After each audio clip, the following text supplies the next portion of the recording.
نحمده ونصلي ونسلم على رسوله الكريم اما بعد فاعوذ بالله من الشيطان الرجيم بسم الله الرحمن الرحيم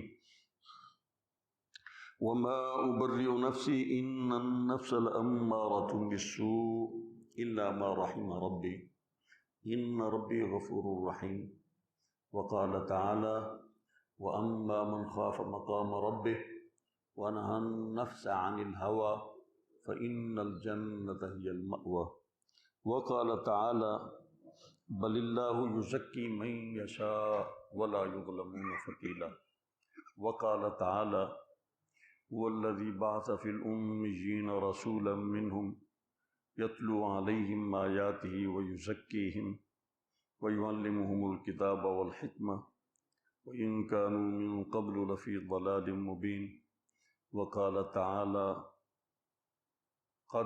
قد أفلح من تزكى وذكر اسم ربه فصلى وقال تعالى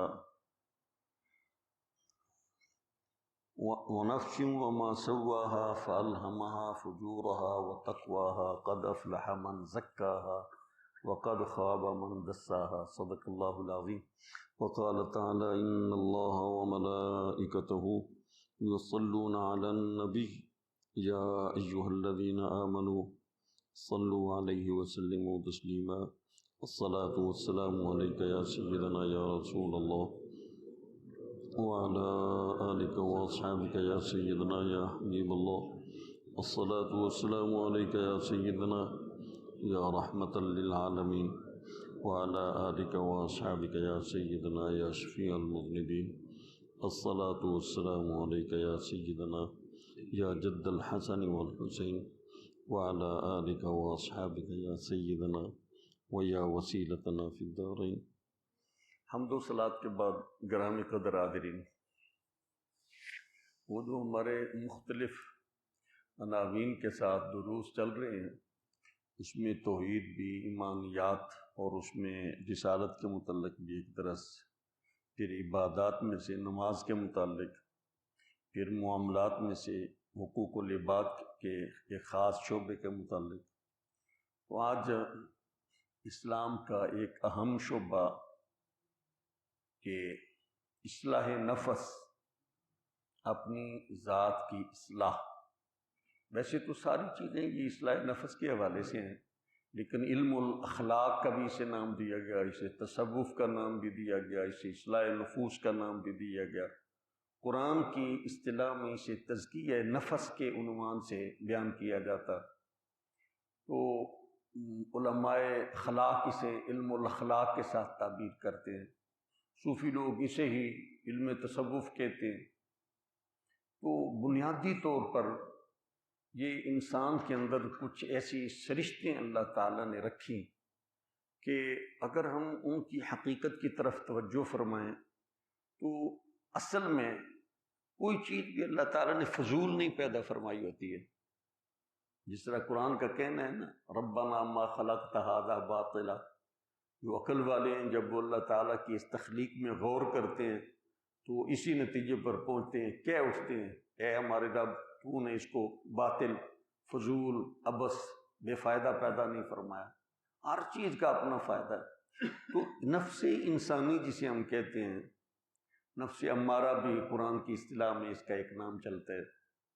اس سے مراد رب تعالیٰ نے جب انسان کو بنایا تو اس کی بقا کے لیے کہ یہ اپنے سے یا نقصان دہ چیزوں کو دور کر سکے اور مفید چیزوں کو اپنے لیے حاصل کر سکے، اس کے اندر دو ایسی قوتیں رکھیں، ایک دفع کی قوت اور ایک جلب کی قوت۔ جلب منفعت اور دفع مضرت، یہ علماء کی اصطلاح میں اسے یوں کر کے کہتے ہیں کہ جتنی اس کے لیے مفید چیزیں ہیں اس کو انسان اپنی فطرت کے اعتبار سے بائی نیچر اسے اپنی طرف وہ کھینچنے کی رغبت رکھتا ہے۔ بھوک لگے تو کھانے والی چیزوں کی طرف اسے رغبت ہوتی ہے، جو چیزیں اسے گرمی سردی سے بچاتی ہیں ان کی طرف رغبت ہوتی ہے، کپڑے، مکان وغیرہ، ہر وہ چیز جو انسان کو فائدہ دیتی ہے، یہ اس کی فطرت میں ہے کہ وہ ان چیزوں کی رغبت رکھتے ہیں، اپنی طرف وہ ان کی محبت رکھتا ہے۔ اور جو چیزیں انسان کو نقصان پہنچاتی ہیں اس کی فطرت میں ہے کہ وہ اپنے آپ سے ان کو دور کرے.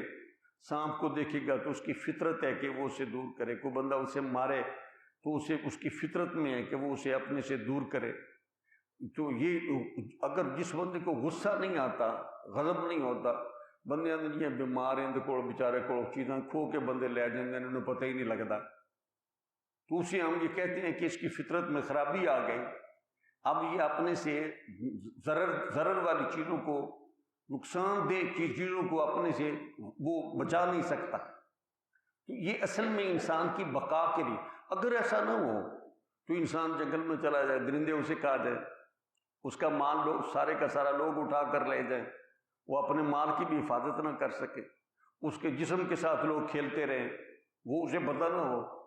تو یہ ساری چیزیں اصل میں انسان کی بقا کے لیے ہیں. لیکن ہوتا یہ ہے کہ اگر ان کی اصلاح نہ ہو تو ان کے اندر عدم توازن آ جاتا. ان کے اندر مثلاً یہ مفید چیزوں کو حاصل کرنے کے لیے جلب منفعت کی، اس کے اندر ایک فطرت کے اعتبار سے اس کے اندر یہ قوت رکھی گئی. وہ اسے چاہیے تو یہ تھا کہ اپنے حصے کی وہ چیزیں جتنی اسی ضرورت ہے وہ اس جہان سے، کائنات سے وہ اپنے لیے لے لیتا اور اپنی زندگی کا سامان جو ہے وہ کر کے اپنے آخرت کو بہتر کر لیتا. لیکن جہان میں ہوتا یہ ہے کہ مثال کے طور پر کھانا ہے تو وہ اپنے کھانے کے ساتھ 10 بندوں کا کھانا اور اپنے کنٹرول میں کرنے کی کوشش کرے گا. اسے صرف ایک گھر کی ضرورت ہے، وہ 10 بندوں کی زمینوں پر قبضہ کرے گا.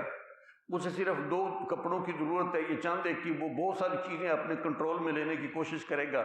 تو وہ جو لالچ کی، یعنی وہ اپنی نفع کی چیزوں کی، اس کی یہ فطرت تو اس لیے رکھی گئی تاکہ وہ ضرورت کی چیزیں خود بخود وہ اپنی نیچر کے اعتبار سے وہ جمع کر لے اور اپنا یہ نظام وہ چلائے. لیکن وہ اس میں جب عدم توازن کا وہ شکار ہو جاتا ہے، جس سے افراط اور تفریط، وعدہ اور گھاٹا، جب وہ شکار ہو جاتا ہے تو پھر وہ خرابیاں کرتا ہے، وہ ظلم کرتا ہے، لوگوں کے حق غصب کرتا، وہ لالچ کا شکار ہو جاتا، کبھی کسی کا حق دینا ہوتا ہے دیتا نہیں ہے، بخل کا شکار ہو جاتا. تو یہ اسے کہتے ہیں نفس کی یعنی ان دو فطرتوں میں یا 2 قوتوں میں جب عدم توازن آ جاتا ہے تو اس عدم توازن کو نفس امارہ کا نام دیتے ہیں. میرے کو طلباء بھی پوچھے آدھے جو استاد جی نفس امارہ کی ہوں میں تو نفس امارہ کا نام ہے، لیکن نفس امارہ اینج شہر نہیں کوئی جی کتا ہوں یا کوئی اور اس قسم کی چیز. یہ انسان کی وہ فطرت ہی ہے کہ وہ کس اعتبار سے اس کے اندر جب عدم توازن ہے تو وہ اسی کا نام نفس امارہ. کبھی اس کے اندر کسی انسان کے اندر لالچ کا غلبہ ہو جاتا ہے، کسی کے اندر وہ اپنا غضب کی جو قوتیں ہیں اصل میں اپنے سے دفع کرنے کی یعنی چیزیں، اگر انسان کو غصہ نہ آئے تو وہ انسان اپنے سے ضرر والی چیز کو دور نہیں کر سکتا. مثال کے طور پر دشمن آ گیا تو وہ دشمن آ گیا، وہ اس کی چیزیں چھیننا چاہتا ہے، اسے مارنا چاہتا ہے، انہیں غصہ ہی نہیں آتا، ٹھیک ہے لے جاؤ میں مار دو یعنی تو بندے آدھے جناب یہ تھے اپنی چیزاں. ایسا ہی لوگ ہیں، انہوں پتہ کو نہیں لگتا. اگر کسی انسان کے اندر طلب کی قوت ختم ہو جائے، بندے آدھے جی بیمار ہے جی انہیں بھوک نہیں لگتی، یہ کھانا بھی اپنی ضرورت کے لیے نہیں کھا سکتا، انہوں پتہ ہی کو نہیں لگتا میں کھانا ہے کہ نہیں کھانا. تو یہ فطرت کی اصلاح یہ ہے کہ انسان کے اندر یہ دونوں قوتیں موجود رہیں. لیکن اگر افراط و تفریط کا شکار ہو جائے تو یہ بھی بیماری ہے.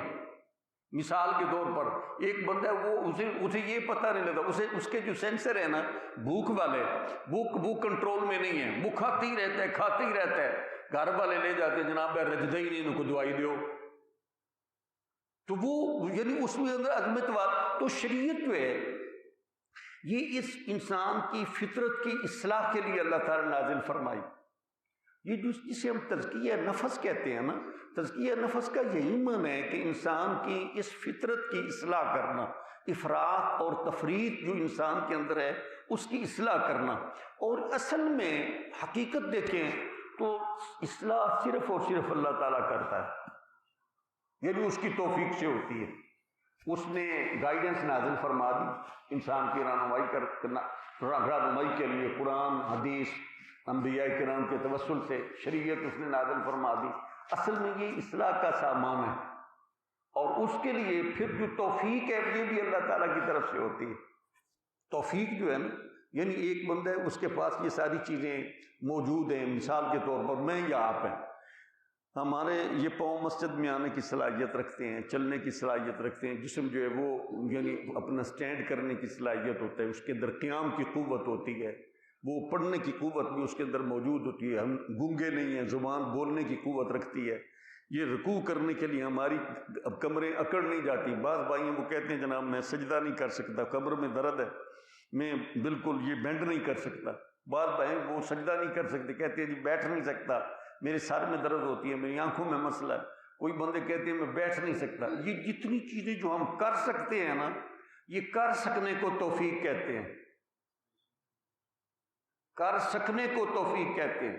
بندہ نہ کر سکے تو پھر تو توفیق سلب ہو گئی.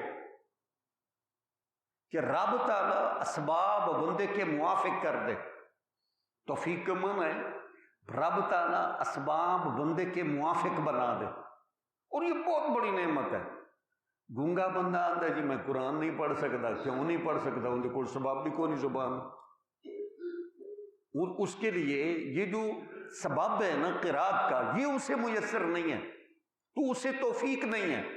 میں یا آپ، ہمیں جتنے بھی ہم صحت مند لوگ ہیں، ہم سارے نماز پڑھ سکتے ہیں، نہیں پڑھتے تو توفیق کا ہم خود انکار کرتے ہیں. اللہ تعالیٰ نے ہمیں پڑھنے کے قابل بنایا، اللہ تعالیٰ نے ہمیں پڑھنے کے قابل بنایا، لیکن ہم نے خود اس توفیق کو ختم کر دیا، انکار کر دیا، کہتے نہیں پڑھتے.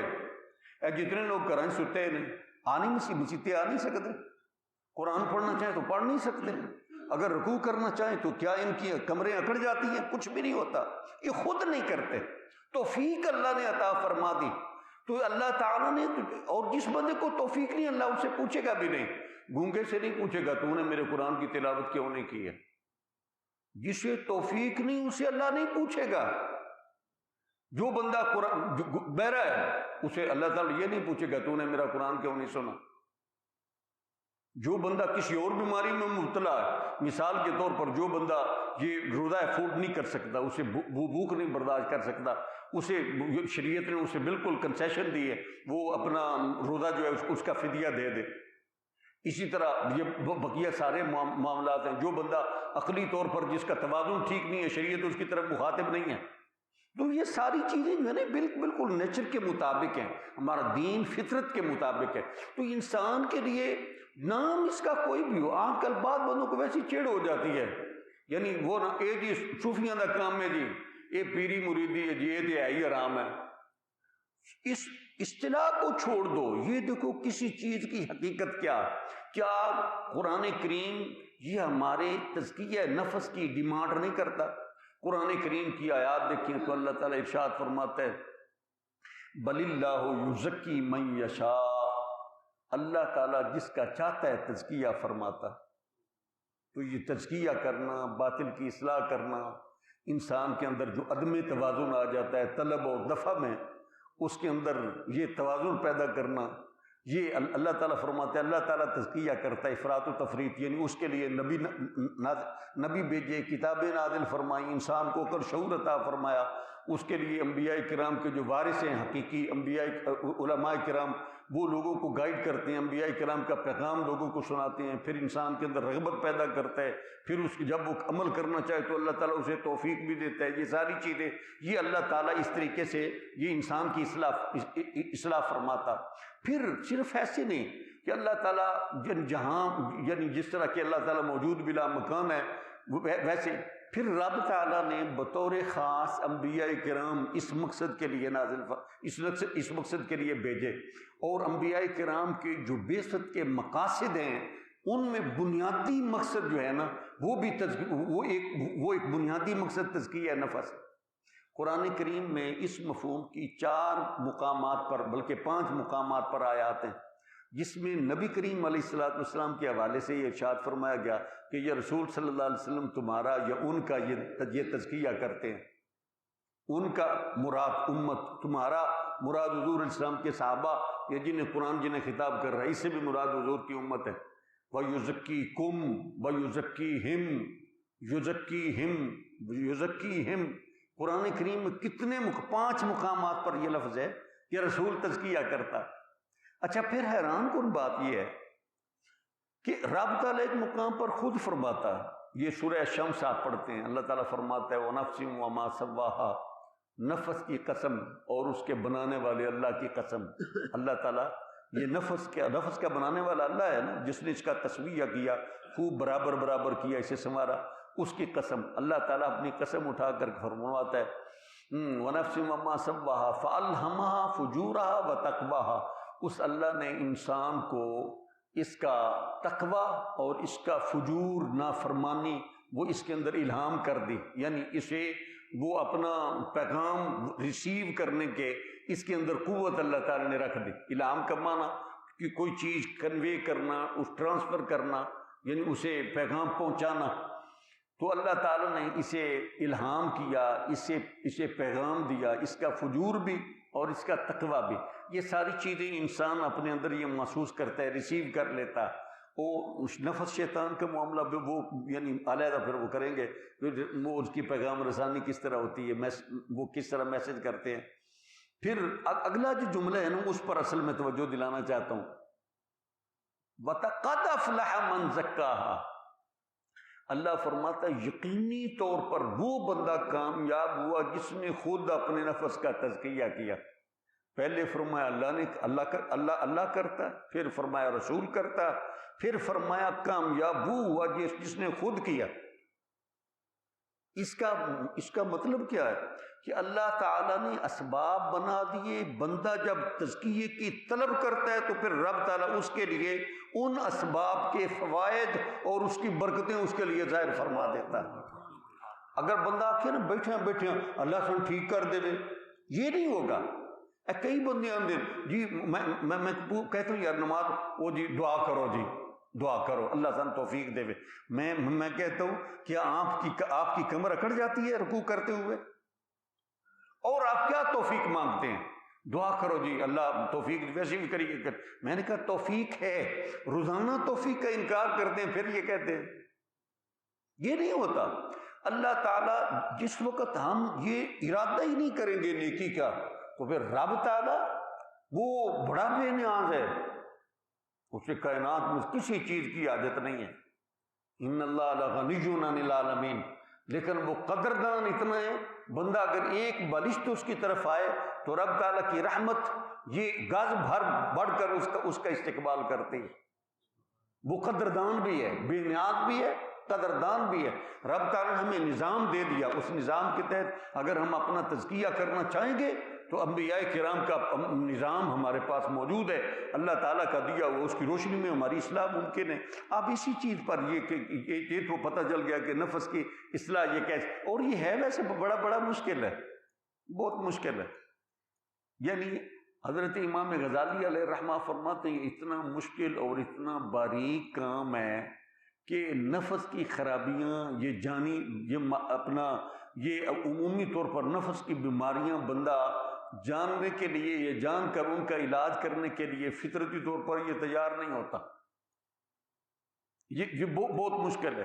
اسی وجہ سے یہ ٹوٹلی طور پر صرف انسان کے سپرد نہیں کیا کہ آپ اپنی بیماریاں بھی معلوم کرو اور اپنی اصلاح بھی کرو, بلکہ اس کے لیے ایک مزکی اللہ تعالیٰ نے انبیاء کی صورت میں یا ان کے نائبین کی صورت میں وہ مزکی اللہ نے خود یہ متعین فرمایا. اور یہ بڑی حیران کن یہ بات ہے. بعض چیزیں ہوتی ہیں جو سیلف اسٹڈی کے طور پر یا سیلف ایکشن کے طور پر انسان خود وہ کر سکتا. کچھ ایسی چیزیں ہیں جن کے لیے کوئی ٹیوٹر یا کوئی رہنما چاہیے. یہ اللہ تعالیٰ کا دین ہے نا, یہ دین خود بخود بغیر نبی کے نصیب نہیں ہوتا. کوئی بہت بڑا فلسفی ہو, بہت بڑا وہ معقولات کا ماہر ہو, وہ کہے میں نبی کی رہنمائی کے بغیر, کسی نبی کی شریعت کو جانے بغیر میں اللہ تعالیٰ کی معرفت حاصل کر کے اس کی رضا پسند ناپسند کے مطابق اپنی زندگی گزار کر اللہ تعالیٰ کی بارگاہ سے انعام و اکرام کا مستحق بن جاؤں گا, قہر و غضب سے بچ جاؤں گا, تو ایسا ہونا ممکن نہیں ہے. اگر ایسا ہونا ممکن ہوتا تو پھر رب تعالیٰ نبی بھیجتا ہی نہ, فرماتا خود بخود اپنی اصلاح کرو, میری رضا کی طلب خود کرو. رب تعالیٰ کو پتہ ہے کہ انسان اس سلسلے میں قاصر ہے, عاجز ہے. اسی وجہ سے تو اللہ تعالیٰ نے نبی بھیجے، اسی وجہ سے تو اللہ تعالیٰ نے کتابیں نازل فرمائیں. تو اس کے لیے اس کی بارگاہ میں پہنچنے کا ایک ہی سورس ہے، اور وہ اس کے انبیاء کرام ہیں، اور اسی کی نازل کردہ وہ کتابیں ہیں. اس کے بغیر ممکن نہیں ہے. تو اس لیے جس طرح کی کتاب یہ اپنا وہ معلم کے بغیر، نبی کے بغیر نہیں جانی جا سکتی. کئی بندے آج کل ویسے یہ کہہ دیتے ہیں وہ جی حفیظ قرآن کریم بغیر حدیث، تو یہ قرآن کافی ہے، حدیث کی کیا ضرورت ہے؟ اگر حدیث کی ضرورت نہ ہوتی، قرآن بندہ ڈائریکٹ اگر وہ سمجھ سکتا، تو رب تعالیٰ پھر لکھی لکھائی پرنٹڈ بک یہ کعبے پر نازل کر دیتا، علاقوں لوگوں میں اعلان ہو جاتا، آؤ بھئی اپنے اپنے علاقے کے لیے اس کی کاپیاں لے جاؤ. پھر نبی کا پھر اللہ تعالیٰ نے درمیان میں واسطہ کیوں بنایا؟ اللہ کو علم ہے کہ نبی کے بغیر میری کتاب نہیں سمجھ سکتے. اسی لیے قرآن کریم میں یہ ارشاد فرمایا گیا، اے نبی صلی اللہ علیہ وسلم یہ جو ہم نے آپ کی طرف ذکر نازل فرمانا اس لیے لتبین للناس، تاکہ آپ لوگوں کے لیے اللہ کی مراد واضح کریں اس کلام سے. نبی کے بغیر اللہ کی کتاب نہیں سمجھ. اسی طرح جس طرح یہ ٹیوٹر کے بغیر، استاد کے بغیر، نبی کے بغیر کتاب نہیں سمجھ آتی، اسی طرح یہ نفس کا علاج بھی نبی کے بغیر میسر نہیں ہوتا، ممکن نہیں ہوتا. اور یہ جس طرح آپ کہیں گے انبیاء کرام سے ہم تو 14 صدیاں بعد میں ہیں، 14.5 صدیاں بعد میں ہیں، تو ہمیں تو نبی علیہ السلام کی صحبت میسر نہیں ہے. جس طرح یہ علماء کرام آپ کو قرآن و حدیث کا علم سکھاتے ہیں، یہ در حقیقت انڈائریکٹ یہ نبی کریم علیہ السلام کا یہ فیضان ہے. تو اسی ہم یہی کہتے ہیں کہ ہم اللہ اور اس کے رسول کے حکم پر عمل کرتے ہیں، لیکن ظاہری طور پر ہمیں وہ حکم اپنے علماء سے وہ حاصل ہوتا. اسی طرح یہ تزکیے کا جو یہ پروگرام ہے یہ اصل میں اوپر سے ہی آتا ہے، اللہ اور اس کے رسول کی طرف سے، لیکن وہ ہمیں اپنے مشائخ یا اپنے علماء سے اس کا پتہ چلتا ہے. اس کی روشنی میں پھر ہم وہ اپنے لفظ کی خرابیاں جو ہیں ان کو وہ جان کر پھر ہم اس کی اصلاح کرتے ہیں. اس کے لیے یہ تھوڑی سی وضاحت کر کے پھر آگے بڑھتا ہوں کہ یہ کام بڑا مشکل ہے. مثال کے طور پر ایک آپ کو اس کے لیے مثال دیتا ہوں. انسان کے اندر یہ جلب منفعت کی جو قوت رکھی، انسان اپنے لیے نفع بخش چیزیں اپنی بقا کے لیے وہ حاصل کرے اور اس کے مطابق اپنی زندگی جو ہے نا وہ گزار سکے. مثال کے طور پر مال کی محبت ہے. مال کی محبت اللہ تعالیٰ نے اسی وجہ سے دی تاکہ وہ ضرورت کی چیزیں وہ اپنے لیے حاصل کر سکے. لیکن اس میں اللہ تعالیٰ نے مال دے کر اس کے بیوی بچے، اس کے گھر والے، پڑوس والے، والدین، بہن بھائی، اقارب، دیگر لوگ، اس کے حق بھی اللہ تعالیٰ نے بطور امتحان کے اس بندے کے وہ ذمے ڈال دیے. ان کا مال بھی اللہ تعالیٰ نے اس بندے کو دے دیا. مثال کے طور پر آپ اگر پیسے کماتے ہیں نا، ایک بندہ ہے وہ سارا دن مزدوری کرتا ہے، لیبر ہے، کوئی دکاندار ہے، کوئی یہ وہ ہے، تو وہ نا اپنا 2000 روپیہ وہ دیہڑی کماتا ہے. پیسے دیہڑی اس نے کمائے، لیکن وہ اس اکیلے بندے کا رزق نہیں ہے. وہ 2000 روپیہ اس کے بیٹے کا بھی اس کے اندر حصہ ہے، اس کی بیوی کا بھی اس کے اندر حصہ ہے، اس کے ماں باپ ہیں تو ان کا بھی حصہ ہے، بہن بھائی ہیں تو ان کا بھی اس کے اندر حصہ ہے، اگر پڑوسی ہیں تو ان کا بھی حصہ ہے. لیکن وہ کرتا کیا ہے؟ وہ کہتے ہیں میں اتنے پیسے اپنے آپ سے لا لینا. وہ بیوی بچوں کا حق نہیں ادا کرتا، مالک کا مجرم ہوگا. پڑوسیوں کا حق نہیں ادا کرتا، مالک کا مجرم ہوگا. وہ اس چیز کو کہتے ہیں کسی کا حق نہ دینا، اسے کہتے ہیں بخل.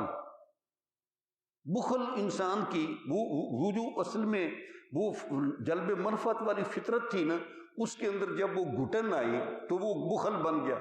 بعض اوقات انسان داد و داش کے لیے حصہ اس کا ہوتا ہے کسی اور کو دے دیتا. مثال کے طور پر غرباء کا حصہ ہے کسی بندے کے پاس، وہ اسے زکوٰۃ دینی چاہیے، زکوٰۃ نہیں دیتا، اللہ تعالیٰ پر وہ پیسے خرچ کر دیتا، اور اسے وہ سمجھتا ہے میں سخاوت کر رہا ہوں، لیکن وہ سخاوت نہیں ہے، وہ اسراف ہے. نفس جو ہے وہ اس سے خوش ہوتا ہے کہ میرا نام ہو، وہ اسراف کو وہ سخاوت کا نام دیتا ہے، حالانکہ وہ نفس بیمار ہے. ان کے لیے یہ جو پیسے ضائع کرتے ہیں، یہ جتنے لوگ سیاستدان کروڑوں روپیہ جناب یہ الیکشن پہ لگا دیتے ہیں، کوئی بندہ ان سے پوچھے آخرت میں یہ کروڑ روپیہ آپ کے کام آئے گا؟ یہ نفس بیمار ہے، یہ نفس کی خرابی ہے. اگر نفس کی اصلاح ہوتی تو وہ کروڑ روپیہ ایسی جگہ پہ خرچ کرتا کہ رب تعالیٰ آخرت میں اسے اجر و ثواب عطا فرماتا. یہ تھا اس کا صحیح استعمال. لیکن وہ کہتا کیا ہے؟ جناب دیکھو جی، لاکھ روپیہ لا دیتے ہیں، کروڑ روپیہ لگا دیتے ہیں جی، یہ بہت بڑا سخی ہے. وہ سخی نہیں ہے، مسرف ہے. اور جو مسرف ہے یعنی اسراف کرنے والا، ان المبذرین کانوا اخوان الشیاطین، وہ تو شیطان کا بھائی ہے. نفس کی خرابی نے صرف دین سے دوری کی وجہ سے اسے اللہ سے کتنا دور کر دیا. اس کی اصلاح کو تزکیہ نفس کہتے ہیں. اب آپ کو اس بات کا ادراک ہوا کہ یہ کتنا اہم موضوع ہے. اور عمومی طور پر میں دیکھتا ہوں ہم احکام شریعت بیان کرتے ہیں، بہت ساری چیزیں، عقائد پر بھی ہماری گفتگو ہوتی ہے، اعمال پر بھی ہماری گفتگو ہوتی ہے، معاملات پر بھی ہوتی ہے، لیکن یہ جو بنیادی چیز ہے نا، ادھر ہماری توجہ نہیں ہوتی. مثال اس کی ایک مثال اور سمجھانے کے لیے دیتا ہوں. مثال کے طور پر بندہ نفل پڑھتا ہے، نماز پڑھتا ہے، جناب بڑا کام کر رہا ہے جی، قرآن بڑا پڑھتا ہے، اسی بڑے خوش ہیں جناب. ویکھو جی بندہ ہر ویلے جی قرآن پڑھتا رہتا ہے جی، ہر ویلے بندہ نفل پڑھتا رہتا ہے جی، ہر ویلے بندہ ذکر کرتا رہتا ہے. اگر نفس کی اصلاح نہ ہوگی تو نفس یہ چاہے گا کہ میری اس نیکی کی، میری اس نیک عمل کی شہرت ہو، بندے مجھے قاری صاحب کہیں، بندے مجھے حاجی صاحب کہیں، بندے مجھے سخی صاحب کہیں، بندے مجھے بہادر شجاع کہیں، مجاہد کہیں. تو حضور فرماتے ہیں آخرت میں ایسے بندے کے لیے کوئی اجر و ثواب نہیں ہوگا. یہ صرف باطن کی اصلاح نہ ہونے کی وجہ سے، جو اسے اخلاص میسر نہیں، نیت کو صرف رب تعالیٰ کے لیے خالص کرنا، اس وجہ سے انسان کا وہ اتنے بڑے بڑے اعمال وہ ضائع ہو جائیں گے، جیسے کہ بخاری میں وہ حدیث میں موجود ہے اللہ حاصل کیا.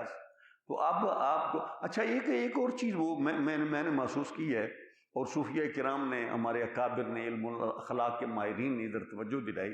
کبھی ایسے بھی ہوتا ہے کہ انسان ایک عمل بڑے اخلاص کے ساتھ کرتا، لیکن اس کے ساتھ وہ اس نیکی کا کوئی سائیڈ ایفیکٹ پیدا ہو جاتا. ایسا بھی ہوتا سائیڈ ایفیکٹ، جس طرح کہ یعنی اسے تھوڑی سمجھانے کے لیے عرض کر دوں کہ مثال کے طور پر اگر آپ کوئی کسی پیلی میں، کسی کھیت میں کوئی چیز آپ فصل بیچتے ہیں، گندم آپ نے بیچی ہے، گندم بیچتے ہیں تو اس کے ساتھ لیلی پاپڑا، جڑی بوٹیاں خود بخود بوٹیاں اگاتی ہیں. اگر آپ انہیں تلف نہیں کریں تو وہ جتنی اس کی فرٹیلائزیشن ہوتی ہے، اس کی جتنی زرخیزی ہوتی ہے، وہ اس میں سے اپنا حصہ لے کر وہ پودے کو کمزور کر دیتی ہیں. اسی طرح جب ہم یہ کام کرتے ہیں نا، تو اس وجہ سے انسان کے اندر کچھ ایسی فطرت کی وہ چیزیں پیدا ہو جاتی ہیں جس وجہ سے انسان کی نیکی ضعیف ہو جاتی ہے. مثال کے طور پر میں نے دیکھا ہے کہ بہت سارے بھائی نمازی ہوتے ہیں، ریگولر نمازی ہوتے ہیں، لیکن اس نماز کی وجہ سے ان کے اندر تکبر آ جاتا ہے اور دل کی سختی آ جاتی ہے. کبھی مسجد میں کوئی ایسا بندہ آ جائے، یا اس کے کوئی ایسی یعنی ماحول نہ ہونے کی وجہ سے، نہ جاننے کی وجہ سے، اس سے اگر کوئی وہ ان کے مزاج کے خلاف بات ہو جائے تو پھر اس بیچارے کی وہ خیر نہیں ہے. وہ سمجھتے ہیں ہم نمازی ہیں، یہ ہمارے ہوتے ہوئے اس نے ایسا کیوں کیا، حالانکہ اسے انہیں برداشت کر لینا چاہیے. لیکن وہ سائیڈ ایفیکٹ کے طور پر میں کتنے بابوں کو دیکھتا ہوں 40 سال دے نمازی، نکی جی گل تے لڑ پین دے، اس کا مطلب ہے اندر سائیڈ ایفیکٹ دے نال وہ لیلی پاپڑا وڈیاں بوٹیاں بن گئی، بوٹے بن گئے. تو اگر وہ چیزیں انسان نہ اکھاڑے تو یہ سارا وہ نیکی کا پانی بھی وہ سارا وہ جڑی بوٹیاں پی جاتی ہیں. ان کو اکھاڑنا ضروری ہے. جس طرح کے اچھے جو ذمہ دار ہوتے ہیں نا، وہ جب یہ اپنا ایگریکلچر جب وہ کرتے ہیں تو اس میں وہ سپرے کرتے ہیں. پہلے وہ ہوتا تھا وہ اپنا مصنوعی جو طریقہ ہوتا ہے، وہ ایک وہ یعنی اپنا منجی وغیرہ دان لگاتے تھے، تو اس کے اندر ذمہ دار لوگ جو بعض اوقات لیبر سے، کبھی خود اس میں سے جڑی بوٹیاں جو ہیں جب وہ تھوڑی وہ پودا ہو جاتا تو اس کے اندر داخل ہو کر پانی کے اندر وہ بوٹے اکھاڑ لیتے تھے. اسی طرح یہ گندم کی صفائی وغیرہ کے لیے مختلف فصلوں کی، میں بھی تھوڑا سا یہ کام سے متعلق رہا ہوں ابتدائی زندگی میں، تو مجھے یہ معلوم ہے کس طرح ہوتا ہے کہ ہم کھیتوں کا تزکیہ کرتے ہیں نا. اسی طرح جس طرح کھیت کا تزکیہ ہوتا ہے، اسی طرح انسان کے نفس کا بھی تزکیہ ہوتا ہے. مثلا حضرت میاں شیر محمد صاحب شرف پوری علیہ الرحمہ، وہ اس دور میں کنویں ہوتے تھے، کھوئی تھی، تو اس کنویں سے جب وہ پانی بوکے سے نکالتے تھے نا، مشکیزے سے، تو وہ جب وہ کسی لوٹے استوا میں وہ ڈالتے تو وہ پانی نا وہ تھوڑا باہر وہ گر جاتا، جس وجہ سے تھوڑی جگہ گیلی ہو جاتی، کیچڑ ہو جاتا، بعض کو چھیٹے کپڑے خراب بھی ہو جاتے۔ تو میاں صاحب علیہ الرحمٰن نے فرمایا کہ اگر کوئی بندہ یہ یہاں پر وہ اس دور میں نئے نئے نا یہ اپنا نلکے آئے تھے، کوئی بندہ نلکا لگا دے تو یہ شاید یہ پانی جو ضائع ہوتا ہے، بندوں کے کپڑے خراب ہو جاتے ہیں تو یہ بہتر ہو جائے۔ تو ایک وہ آپ کا دوست تھا، اس نے آپ کو بتایا نہیں، وہ عصر کے بعد وہ باہر گئے گھومنے کے لیے، وہ سیر و سیاحت کے لیے، تاکہ تھوڑا وہ اللہ کے بندے جو ہے نا وہ یعنی اپنا جسم کا حق ادا کرنے کے لیے تھوڑا وہ پیدل چلتے ہیں، تاکہ وہ پیٹ کی گیس بھی وہ ٹھیک ہو جاتی ہے، ٹانگیں ریلیکس ہو جاتی ہیں، بندہ تھوڑا ایزی ہو جاتا ہے، اور اس میں بھی ان کا غور و فکر اور ذکر فکر وہ جاری رہتا ہے۔ تو وہ گئے تو اس نے پہلے کسی نا اپنا یہ جو ہوتے ہیں پلمبر، اس سے بات کر لی، تو وہ آ کر ان کے آنے سے پہلے نا وہ اس نے نلکا وغیرہ وہ فٹ کر دیا۔ آپ آئے تو آپ بڑا خوش ہوئے۔ تو اس بندے کے ذہن میں نا بار بار یہ آ رہا تھا، کیتا تے میں ہی ہے نا، ہو رہی تو کسی نہیں نا ایک کم توفیق ہوئی، کیتا تے میں ہی ہوں۔ میاں صاحب بڑے صاحب کشف تھے، فرمانے لگے کام تے چنگا کیتا پر اے جڑی گل ہے نا میں ہی کیتا ہے، یہ تھے میں جڑی ہے نا اللہ دی بارگاہ چو اجر و ثواب نہیں لین دیندی۔ اسی تے ہر ویلے کرنے ہیں، اسی تے ہر ویلے کرنے ہیں۔ اگر کو اللہ تعالیٰ توفیق دے دے تو یہ نہیں کہتے کہ اللہ تعالیٰ نے اپنے فضل سے مجھے اس نیک کام کا شرف عطا فرمایا، سعادت ہو گئی۔ ہم جنس نہیں کی تیوری کی کئی بندے مسجد میں تھوڑا کام کروا دیں، وہ اتنے نمازی نے یہ تقریر بھی نہیں پوا سکتے تھے، اسے ہی پوایا نا، اے اتنے نمازی نے روپیہ نہیں لا۔ میں نے کتنی بار یہ جملہ سنا، وہ نمازی عمدے نے پڑھ کے ٹر جاتے نے، کریے مسیتی روپیہ نہیں دیتا۔ یہ اتنی بڑی یہ نفس کی خرابی ہے کہ انسان کے بڑے بڑے اعمال سے ضائع ہو جاتے ہیں۔ اگر رب تعالیٰ توفیق عطا فرما دے تو اس پر شکر ادا کرے، یا اللہ شکر ہے تیرا مال تھا تو نے اپنے راستے میں لگوا دیا، اس پر شکر ادا کرنا چاہیے، نہ کہ اس پر اترانا چاہیے اور دوسروں کی تحقیق کرنی چاہیے۔ یہ بہت بڑا، اور اس کی انبیاء کرام اسی اصلاح کے لیے آتے رہے۔ ہم صحابہ علیہ رضوان ان کی جب حالات زندگی دیکھتے ہیں تو نبی کریم علیہ السلام ہر موقع پر ان کی اصلاح کرتے ہمیں نظر آتے ہیں۔ وہ جو ان کے اعمال کی اصلاح ہے اسی کو تزکیہ نفس کہتے ہیں، اور اس کے لیے یہ باقاعدہ ایک ریگولر یہ پروسیجر ہے، یہ ایک آدھ منٹ کا یہ کام نہیں ہے، یہ پوری زندگی یہ چلتا رہتا ہے۔ جتنے انسان کے وہ سٹیپس ہوتے ہیں، درجے ہوتے ہیں، ہر درجے میں اسے اپنی اصلاح کی ضرورت ہوتی ہے، موت تک انسان کو اپنی اصلاح کی ضرورت ہوتی ہے۔ میں اگر تسی سمجھو نا کاری خالد میں بڑیاں گلاں ہوندیاں، بڑا پڑھیا لکھیا، میں بھی امتحان میں مبتلا ہوں۔ اگر میں تقریر تو آنے گلاں اس بات سے یعنی میری نیت ہوگی نا، بندے آخر بکاری خالد بڑیاں گلاں کرتا ہے، بڑی اس کی بڑی اپروچ ہے، بڑا اس کا نالج ہے، یہ بڑا پڑھا لکھا بندہ ہے، تو میں امتحان جو فیل ہو گیا تو ہم گل دسنے دے باوجود میں نفس کی خرابی میں مبتلا ہو گیا۔ مجھے بھی اپنی اصلاح کی ضرورت ہے، آپ کو بھی اپنی اصلاح کی ضرورت ہے، ہر بندے کو نفس اور شیطان، اور اسی وجہ سے نا یہ جو قرآن کریم میں آتا ہے وَأَمَّا مَنْ خَافَ مَقَامَ رَبِّهِ وَنَهَى النَّفْسَ عَنِ الْهَوَىٰ فَإِنَّ الْجَنَّةَ هِيَ الْمَأْوَىٰ۔ اللہ تعالیٰ ارشاد فرماتا ہے جو بندہ اپنے رب تعالیٰ کے سامنے کھڑا ہونے سے ڈر گیا اور اس نے اپنے نفس کو اس کی خواہش سے روک لیا تو جنت اس کا ٹھکانہ ہوگا۔ اور یہ جو روزہ ہے نا یہ بھی اس کے لیے بہت، یہ جس طرح ہوتا ہے نا ریہرسل کسی کام کی، اس کے لیے ایکسرسائز کروانا تاکہ وہ چیز جو ہے اس کے اندر رچ بس جائے، تو یہ روزہ جو ہے اصل میں یہ اصلاح نفس کی بہت بڑی یہ ریہرسل ہے۔ وہ حدیث پاک میں آتا ہے نا، نبی علیہ السلام نے فرمایا رمضان اور قرآن بندے کی شفاعت کریں گے۔ رمضان کیا کہے گا؟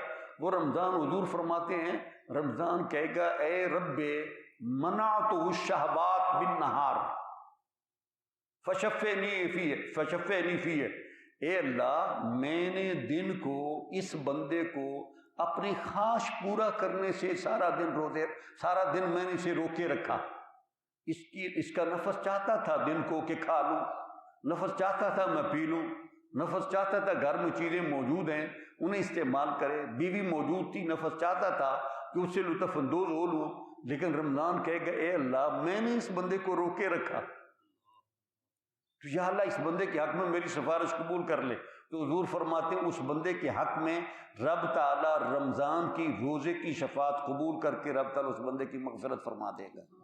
تو یہ ایک نظام ہے، ایک ریہرسل ہے، ایک ہماری ایک پریکٹس ہے، ہمارا ایک نا یہ لیسن کہہ لیں، ایک ہمارا یہ لیکچر کہہ لیں کہ روزہ بھی اسی اصلاح نفس کا جو ہمارا جو ایک نظام ہے اس میں سے ایک درجہ ہے۔